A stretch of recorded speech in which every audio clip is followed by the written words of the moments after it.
Oh, hi, Rhys. So How's life for you? How's it going in the US right now? it's going good. Season just started, so I'm happy with that. Just got my second vaccination today as well, so can't really complain. I know they've dropped the restrictions in Utah now, and it's just down on businesses and if they want to implement the mask wearing and stuff like that. I know the college I'm at now is still implementing the mask rule. I have to follow that, but it's been fairly lenient the whole time I've been over here. There've been nothing short. You can do as you please. Just gotta wear a mask or um keep where they recommend you keep your distance and stuff. But obviously, we as a team have in the close contact anyway, so it's nice to be able to go and do stuff with them. Nice. How has it been being stuck in the US away from like your family and that during like the past year of the whole of COVID? It has its like pros and cons. Like I like the fact, like I said, like everything remained open, like the gym, being able to train over here, and everything. But obviously, I miss my family, and I know it's a bit of a sucky situation for them. That obviously all the restrictions, I get why they're in place, of course, but just taking a toll on a lot of them. But definitely changed a lot of things. So it sounds like it's been better for you to actually be in the US rather than over here. You can actually train and Yeah, do stuff. definitely. Would you say COVID as a whole has had a positive or negative effect on your mental health? Bit of both, if I'm being honest. Like when I came home, because it was positive to begin with, um, just because I give me time to reflect on myself. But then it's also had negative effects where well, obviously nothing was open and like the gym's a big part of my therapy I use as my mental health, and not being able to go there was hard, and just like obviously not being able to train while I was back home just took the toll. So that's the negative. But the positive fact is it made me realize and like how short life is, and like you can't take nothing for granted, and just to try and live in the moment sort of thing. You mentioned a bit there about your mental health, and I know you personally. I know you've been suffering with bulimia recently, or you came out to everybody that you've been suffering with bulimia. Um, how has COVID affected that?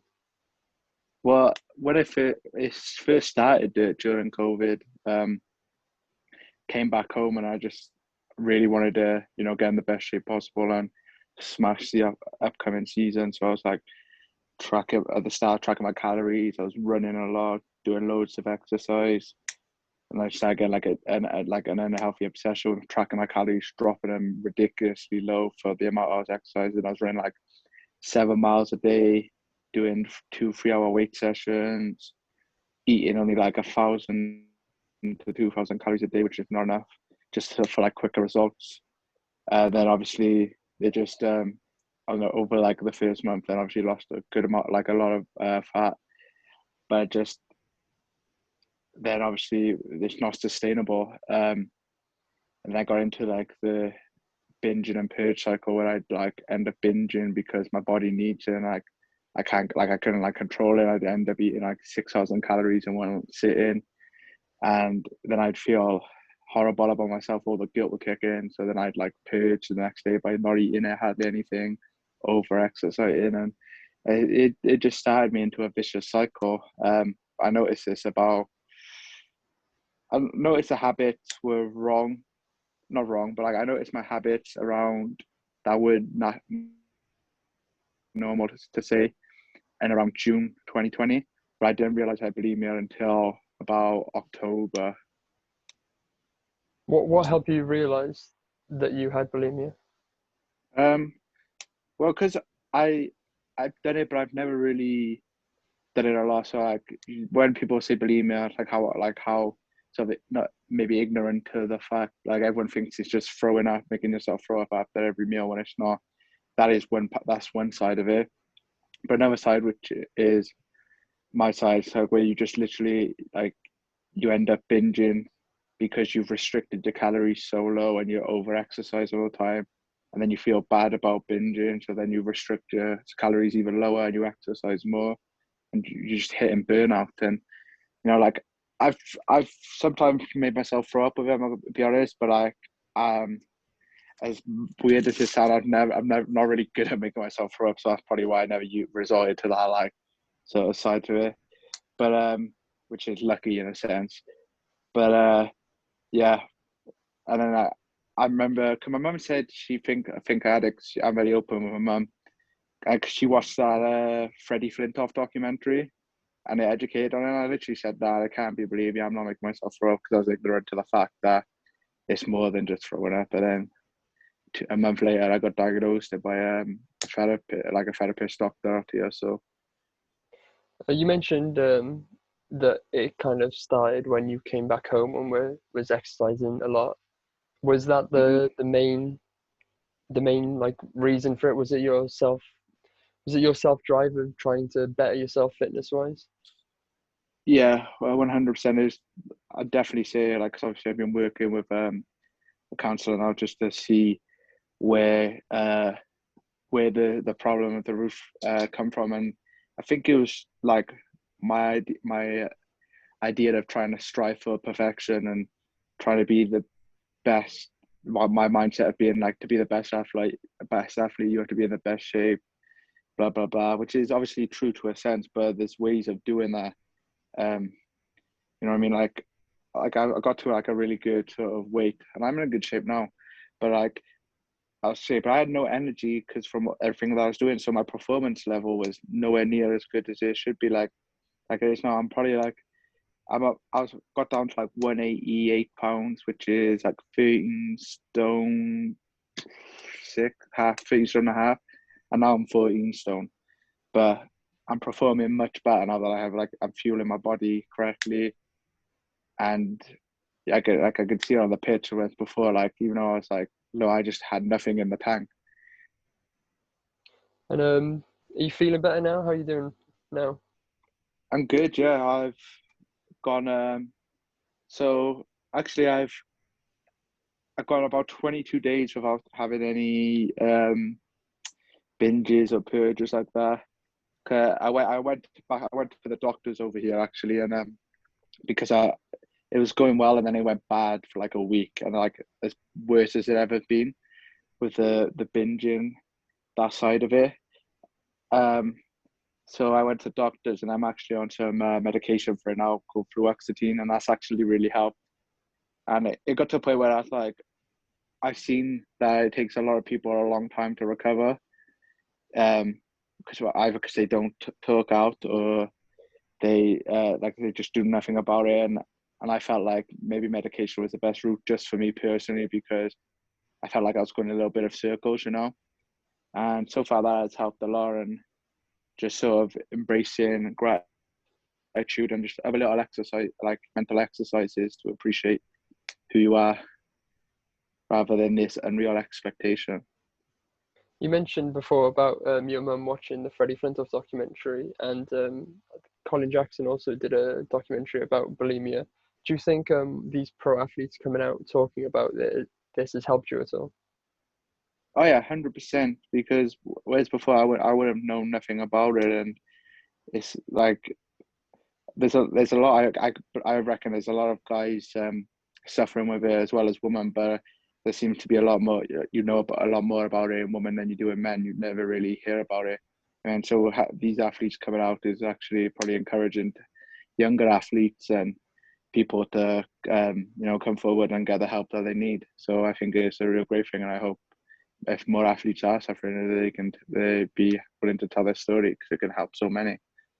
Why do you think that so many athletes have suffered with bulimia? From a personal standpoint, I think it's because the addiction to trying to be the best, and be strive for perfection, in the sense that feel like, oh, if I look the best, I'll be the best, blah blah blah, and then you've got the other people around you who might look in incredible shape, like other athletes who might beat you or whatever, and then you're like, oh, I've got to beat them, so I've got to be better shape, and it just hits that sort of vicious circle and going down the wrong route with it, rather than focusing on more performance side, and seeing the healthy sort of way of how you can become better, rather than the bulimia, and then they probably start getting addicted to it then because they see themselves losing weight or whatnot, and then maybe their friends or peers were like, oh, you like compliment them on that. Obviously they've done it unhealthily, so they're gonna like enjoy the compliment and just keep doing it until the point where, because most of the time I've seen, and even myself, it'll count.